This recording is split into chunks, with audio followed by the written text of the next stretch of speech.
Introduction. Going Places. A.R. Barton. The story Going Places is about the dream journey undertaken by an adolescent who, like others of her age, believes in a figment of her own imagination. It is a widely observed fact that most youngsters indulge in fantasizing and hero worship when they reach the crucial choice-making crossroads in life.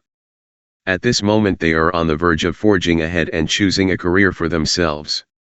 Hence it is natural for them to idolize successful people and dream of following their footsteps.